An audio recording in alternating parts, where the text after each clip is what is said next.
السلام عليكم، ازيكم؟ رحمة زين.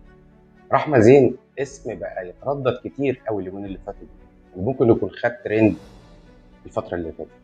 رحمة زين ايه حكايتها؟ رحمة زين هي مذيعة مصرية. رحمة زين كانت في مظاهرات أو احتجاجات بتناصر فلسطين، تناصر غزة في حربها على الحدود المصرية عند معبر رفح، وشافت CNN بتسجل. رحمة زين لفت نظرها الآتي، لفت نظرها إن المذيعة بتاعت CNN مش هقول بتكذب، ولكن بتغطي على أحداث كتير مش في صالح غزة ولكن في صالح إسرائيل. وكلنا عارفين CNN واجهت مذيعة CNN وقالت لها كلام. تعالوا نشوفه مع بعض. Where are your condemnation? Where's your channel covering this? Cover this! Say the truth. We understand you're an employee. You're just a puppet. You're just a mouthpiece. Come talk to me like a human being. Come talk to me like a human being. Thank you. I understand you have your foreign policy. No, I've heard you. I've heard you. You hear me. I understand you have your foreign policy. I understand you speak for your government. I understand you represent your government. But that being said, you're a country that's claimed free speech. Your customized democracy is actually what led to Hamas. And now we are watching an occupation, and we are watching the result of your silence, of your misrepresentation. And we stand with the Palestinians, and we stand with Arabs. And they try and change the narrative because you own the narrative, see? This is our problem. You own the narrative. You own the United Nations. You own Hollywood. You own all these mouthpieces. Where are our voices?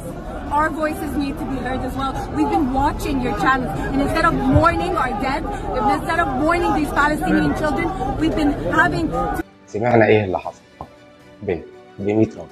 عايز اقول لكم على حاجه، الحرب عموما مش زي ما انت فاكر بطياره ودبابه وصاروخ واربجيه.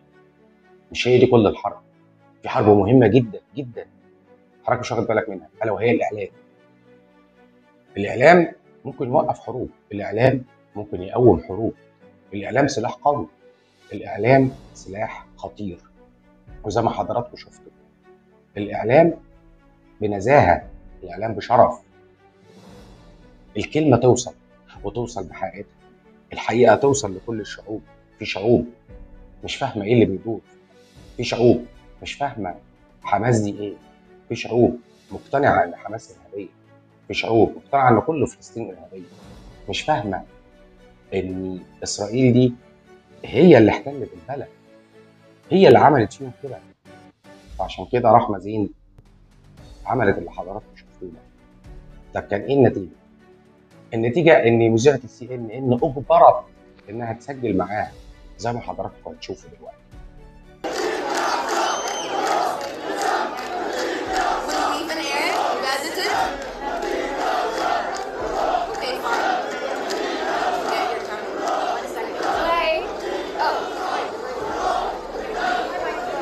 شفنا حضراتكم وهي المذيعه بعد اللي حصل اجبرت انها تسجل معاها، اجبرت انها تعرض ده، اجبرت انها تعرض الحقيقه اللي هتقولها رحمة زين وامثال رحمة زين الشرفاء، تعرضها على قناه CNN وكل العالم يشوفها. هيغير؟ هيغير. الكلمه بتغير. الصحافه مهمه، الاعلام مهم، الاعلام سلاح خطير، سلاح ذو حدين. الاعلام ممكن يقوم حروب، الاعلام ممكن يوقف حروب. اللي مش قادره تعمله الدول ممكن الاعلام يعمله، عشان شعوب الدول دي هتفهم. وساعه لما شعوب الدول دي تفهم، او وقت ما شعوب الدول دي تفهم، هيجبروا حكوماتهم.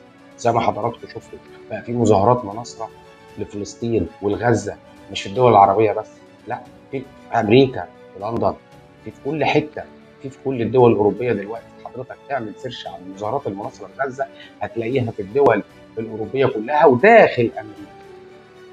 اللي عايز اقوله، قول الحقيقه مهما كانت الظروف.